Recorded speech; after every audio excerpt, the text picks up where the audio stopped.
আমার পেট ব্যথায় শেষ হয়ে যাইতেছে। কোথায়? আর আমি চাইলেও তো আনতে পারবো না, কোথায় খাবার এনে দিব তোকে? ধরু, আমি ক্ষুধা সহ্য করতে পারি না। আমি বলছি আমি এখন খাবো, মানে এক্ষুনি খাবো। 5 মিনিটের মধ্যে আমার খাবার যদি ম্যানেজ করে না দিস, তাহলে আমি তোর বাবার কাছে গিয়ে বলবো যে তুই আমার বিয়ে করছিস, মিথ্যা কথা বলছিস। এরপর তোর গুলি করে মারা দেবে। বেইমান বেইমান বেইমান, তোর এখানে আমার আনাই বলিস, দেখতেছি ওয়াই হারে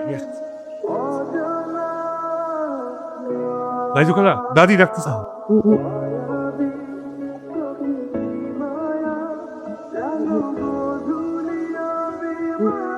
নাহিদ, কিছু খুঁজতেছিস? ওই যে পানি পানি খাওয়া দরকার ছিল একটু। পানি তো তোর রুমে দেয়া আছে। আমি খেয়াল করি না, সরি। নাহিদ, সবার চোখ এড়াইতে পারলেও আমার চোখ কিন্তু তুই এড়াইতে পারবি না। কিছু একটা গন্ডগোল করছিস, তাই না? কি? বিশ্বাস কর আমি বিয়ে করি। আচ্ছা, বন্ধু, তাই ঠিক আছে। সত্যি আমরা বন্ধু। আচ্ছা ঠিক আছে, আমি বিশ্বাস করলাম তোর বন্ধু। আমি তো শুধু তোর সাথে একটু দুষ্টামি করতেছিলাম। কিন্তু নাহিদ, তুই এত সিরিয়াস হয়ে গেলি কেন? নাকি সত্যি সত্যি? ফুপু তোর বলতেছি আমরা বন্ধু। ঠিক আছে, আমি বিশ্বাস করলাম তোর বন্ধু। মেয়েটা কিন্তু অনেক মিষ্টি আছে। তোর বউ হলে খারাপ হইতো না, এটা করলে ভালোই হইতো।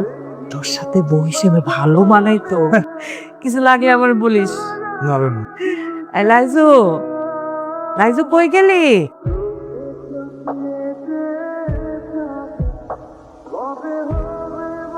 ধর ঠুস।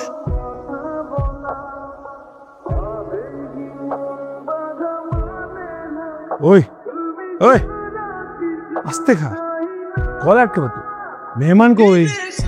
ভাইজান ও পরে খাবে বললো। পরে খাবে কেন? ডাকো ওকে।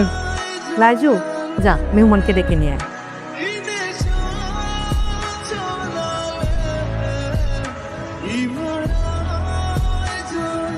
ওই যে ফালাক চলে আসছে, আসো।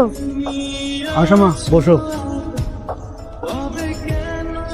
এবার তাহলে খাবারটা বাইরে দিন।